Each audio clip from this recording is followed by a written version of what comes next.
a 45 años de un enorme silencio. Los pájaros mudos, Esteban Valentino. Con 16 años apenas estrenados, el físico desmentía dos cosas: su edad y su apodo. Tenía la cara de un pibe de 13 y cuando le dijeron en el centro de estudiantes que tenía que elegir un alias, porque en 1975 en Buenos Aires no era saludable andar por allí con su nombre verdadero, él se miró al espejo, tragó aire para inflar el pecho, dobló hacia arriba los brazos con su máximo esfuerzo para hacer nacer 2 globitos de morondanga y dijo: con este cuerpo privilegiado solo pueden llamarme de una manera. Él, y remarcó el artículo, físico. Así que olvídense de Gastón Albiolea. Desde hoy, además de presidente del centro de estudiantes de esta escuela de cuarta, soy el físico. Todos se rieron y dijeron que además no estaba mal. Serviría para despistar a los grupos que insistían en correrlos a cadenazos gritándoles de todo, pero sobre todo, zurdos. Mala, por no decir terrible, palabra en esos días. ¿A quién se le ocurriría identificar el número 1 del centro?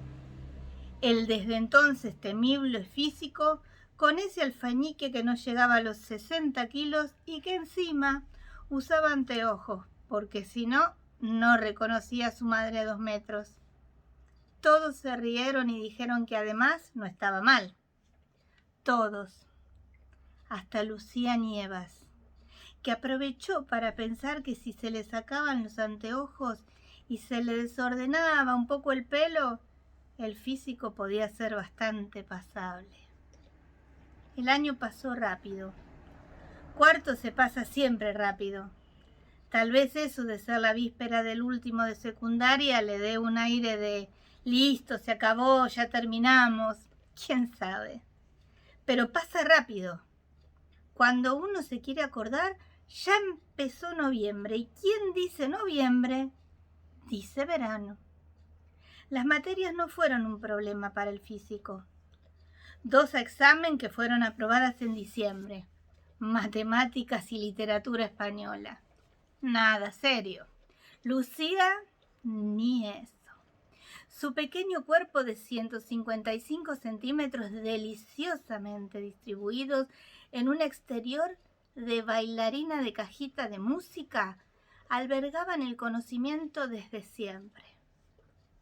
Los saberes eran naturales en ella, como las bromas en el físico. No, las materias no fueron un problema para ninguno de los dos. El centro de estudiantes fue algo más complicado. Las cosas se fueron poniendo cada vez más difíciles y ya cerca de fin de año cualquier actividad era francamente peligrosa. Una noche, bordeando mediados de noviembre, se juntaron en el aula exterior que les había dado en la escuela para que funcionara el centro. No faltó ningún delegado de ningún curso. De a uno fueron llegando. El Tano, Bocón, Chelo, Gaby, Pili, Lucía, que se negó sistemáticamente a ponerse un apodo, alegando que eso era para los chorros y que ella no le robaba nada a nadie. Alemán, Quijote y Sancho, nombres perfectamente elegidos, estaban siempre juntos, y uno era alto y flaco y el otro era gordo y petizo. Y el Che. Al final llegó el físico y empezó la reunión. Afuera hacía un calor que empezaba a ser pegajoso, pese a que la noche se había instalado con autoridad. El Che, vicepresidente del centro, abrió la charla. Esto se volvió bastante fulero. Los grupos de choque de la derecha ya nos dieron varias palizas y nosotros nos estamos quedando casi sin respuestas. A los chicos el trabajo en el centro cada vez les da más miedo. Y la verdad que a nuestros viejos también.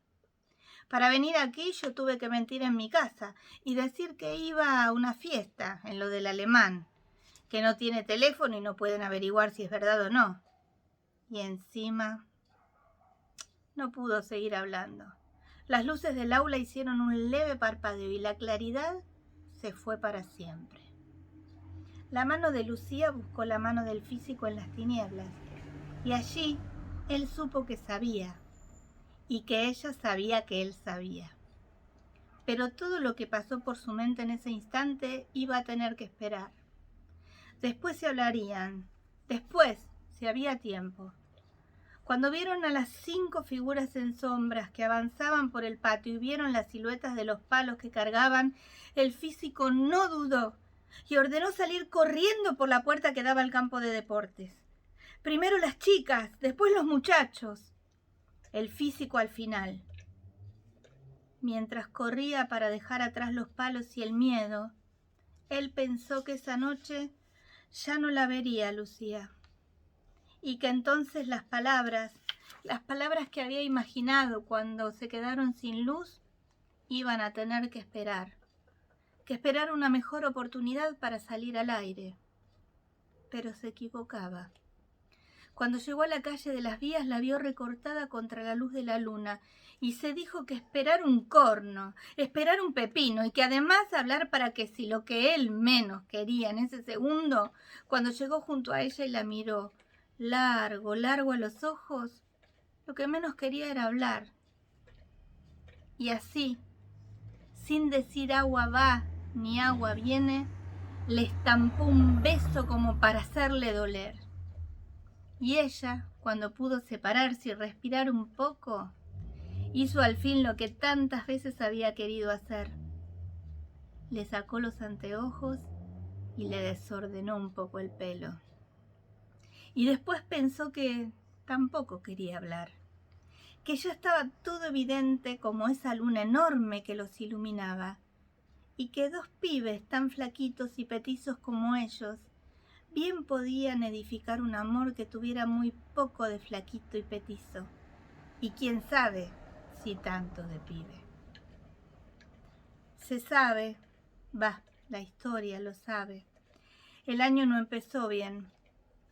El 24 de marzo fue el golpe y Lucía y el físico tuvieron que acostumbrarse a oír hablar de los plazos del gobierno, de la guerra que vivía el país, de la salvación que llegaría más temprano que tarde, y sobre todo tuvieron que acostumbrarse a no trabajar más en el centro de estudiantes, que la escuela cerró antes de empezar las clases. Lucía y el físico se dedicaron entonces a prestarse atención a ellos, a construir su historia llena de asombros y descubrimientos, de estupores y de dudas. Pero un día supieron que la realidad empezaba a acercarlos y no encontraron la manera de salir corriendo por la puerta que daba al campo de deportes.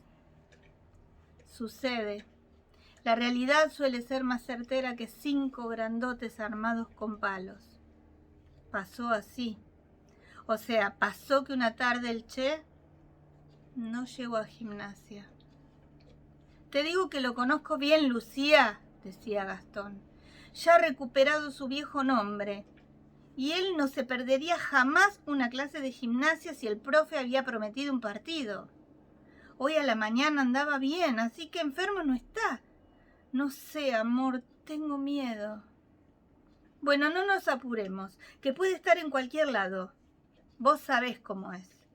En una de esas se fue con Alejandra a vagar por ahí. Porque sé cómo es, me preocupo. Ni Alejandra puede hacer que el Che se pierda un partido. Ojalá que haya pasado lo que decís. Pero yo siento como algo feo aquí, en el estómago. Lucía no tenía razón. El físico sí.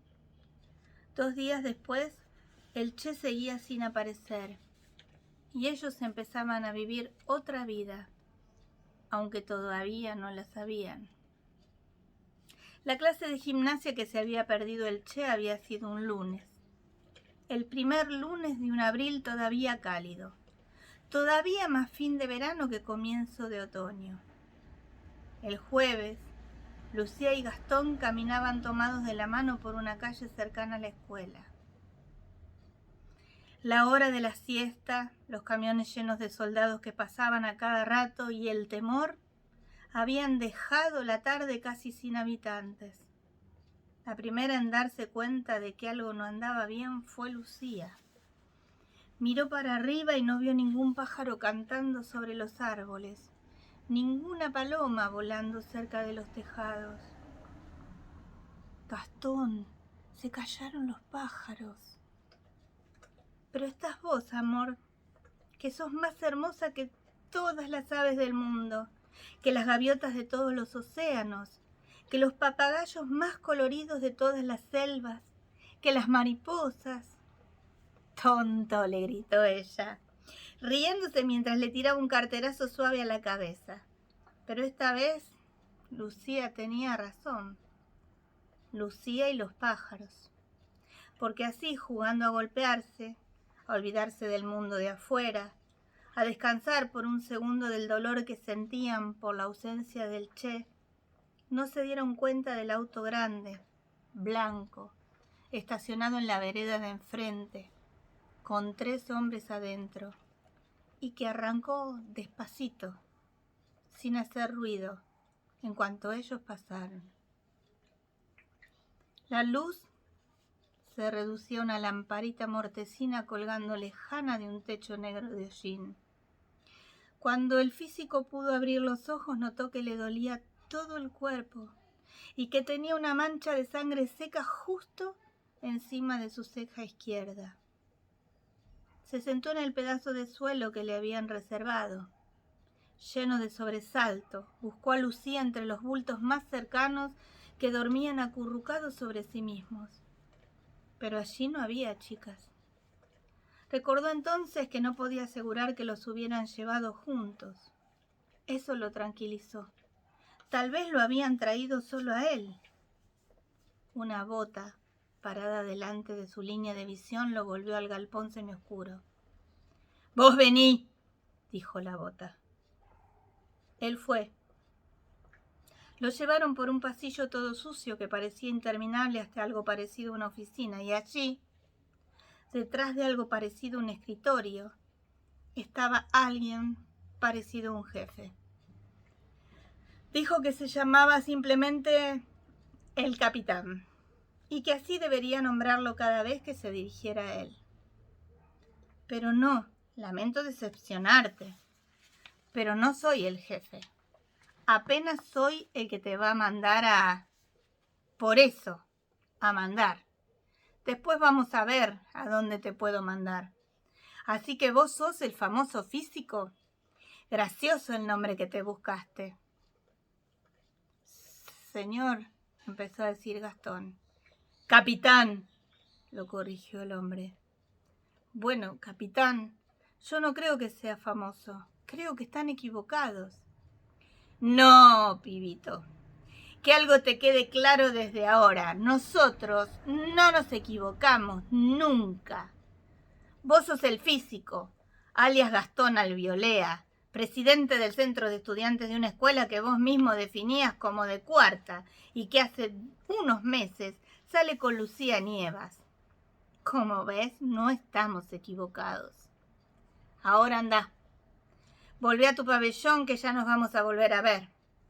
Ah, y a partir de ahora sos 179. Cada vez que oigas este número vas a tener que pararte y hacer lo que se te ordene. Olvídate de Gastón, de físico y de la mar en coche. Lo único que tenés que recordar es ese número. 179. Llévenlo. Gastón se pudo parar sin que lo agarraran. Se acercó a la puerta, pero antes de irse quiso sacarse una duda.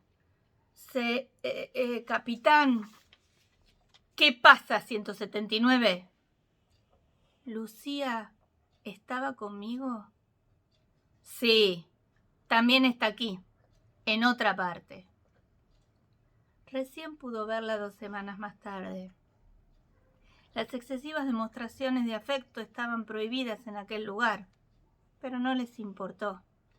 Se abrazaron como locos y, rodeados por los demás prisioneros para ocultarlos de miradas ajenas, se besaron como para que la eternidad se pusiera celosa. También a ella la habían golpeado desde el día aquel de los pájaros, pero su cuerpito de 155 centímetros había demostrado ser más enérgico de lo que ella pensaba. Ahora hacía varios días que nadie la tocaba. Habían llevado nuevas detenidas, que requerían toda la atención, y además Lucía no era demasiado importante. Me preguntaban todo el tiempo por vos, amor, por vos y por el centro. A partir de ese momento pudieron verse casi todos los días. Empezaron a aprender los códigos de la telaraña y supieron que sesión era tortura, que visita era llegada de nuevos prisioneros y, sobre todo, que traslado era el final, o sea, la palabra más temida. Pero también descubrieron que podían engañar a la telaraña y robarse unos segundos para ellos. En esos momentos solo se miraban como queriendo entrar por los ojos del otro y dejaban que las manos recorrieran el cuerpo amado sin censura. En esos días sin mañana decidieron fabricarse un porvenir privado, que no tuviera nada que ver con los presagios que venían de la oscuridad que los rodeaba. Vamos a tener 2 hijos, ¿no? No, 3, decía él. Y vamos a estudiar las carreras que más nos gustan. Vos veterinaria y yo bioquímica, decía ella. Y vamos a mirarnos así, como ahora, pero en una casa que va a estar junto al río, decía él. Y la casa va a tener un árbol enorme que le dé sombra a todo el jardín, que va a tener el pasto cortadito y una hamaca paraguaya, decía ella. Así pasaban horas, creando todas las variantes posibles del futuro que se regalarían en cuanto volvieran a la calle de los pájaros callados. Que ya no van a estar nunca más sin cantar, decía ella. Pasó el tiempo. Y un día fue 29 de junio. Un día como ese, pero hacía 16 años, Lucía Nievas había llegado al mundo. Era su cumpleaños. Todo el día anterior estuvo el físico rompiéndose la cabeza, buscando un regalo que le revelara a ella todo lo que se le revelaba a él cada vez que tenían una fiesta de miradas. Cerca de la medianoche tuvo una iluminación. Tomó una hoja blanca, grande, que había encontrado unos días antes, y fue pidiendo por todo el galpón, susurrando para que no lo descubrieran. ¿Tenés lápices de colores? Después se puso a trabajar. Terminó cuando empezaba la madrugada. Hizo un rollo con su obra y lo escondió entre las mantas que le servían de colchón. La mañana del 29 el lugar se llenó de revuelo, miedo y presentimientos. Por primera vez desde que estaban allí reunieron a todos los hombres y mujeres, los chicos y las chicas que repletaban los galpones. Lucía no podía decirle a nadie que era su cumpleaños y sobre todo no podía decirle al físico que si a la tarde pudieran estar 10 minutos solos, ella sería casi feliz. Estaban en el mismo patio cerrado, pero muy lejos uno del otro. El capitán se paró en un extremo con un micrófono y dijo lo que nadie quería escuchar. Lo dijo corto, seco. Lo dijo sin retorno. Los que sean nombrados preparen sus cosas, van a tener un traslado. Y empezó la lista. 26, 37, 141, 145, 146, 147, 164, 172, 179. El físico sintió que las piernas se le aflojaban, que le nacían unas enormes ganas de vomitar y empezó a llorar sin ruido. Apoyándose en un tipo grande que lo sostuvo, logró seguir de pie, sobre todo cuando se saltearon el número de ella. Se dijo que al menos Lucía volvería a oír sus pájaros cuando dejaran de ser mudos. Y se dijo que antes de ir hacia la fila de los trasladados tenía algo que hacer. Aunque estaba prohibido, cruzó todo el patio y se instaló delante de las lágrimas de ella, que eran también su homenaje, su despedida más amada, su adiós de los ojos, el rincón de ella que mejor lo iluminaba. Y el físico, alias Gastón Albiolea, le dijo a Lucía Nievas, su niña mujer, antes que los guardias que corrían hacia ellos pudieran impedirlo: haceme 2 favores. La primera patada lo tiró al piso. Viví. La siguiente le dobló el estómago al físico, el presidente del centro, pero desde el suelo sucio pudo mirarla por última vez a los ojos y decirle el segundo favor que necesitaba que ella le hiciera. Y fíjate en mi colchón. Lucía no paró de mirarlos mientras lo llevaban, sintiendo que adentro se le quemaba la garganta, el estómago, las piernas. Comprendió que en esa mañana de su cumpleaños toda ella se había convertido en una gran herida interminable. Después dieron la orden para que todos volvieran a sus lugares, a sus mantas tiradas, al escaso territorio que les correspondía en la telaraña. Pero antes de ir a su pabellón, Lucía se escabulló hacia el lugar donde el físico dormía y pudo encontrar a través de esa agua persistente que no dejaba de nacerle de sus ojos un rollo de papel que, escondido entre sus ropas,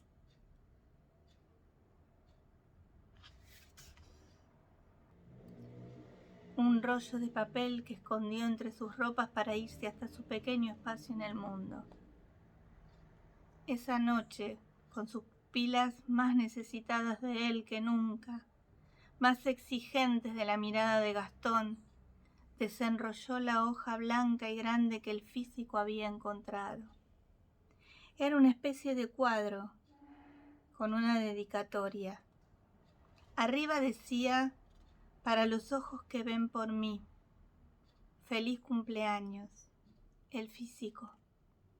Y abajo estaba el dibujo de un árbol enorme que llenaba de sombra todo un jardín con pasto cortado y una hamaca paraguaya, y en las ramas más altas del árbol varios pájaros que estaban unidos con líneas en una inscripción. Solo 3 palabras, solo 13 letras garabateadas con lápiz. Estos sí cantan.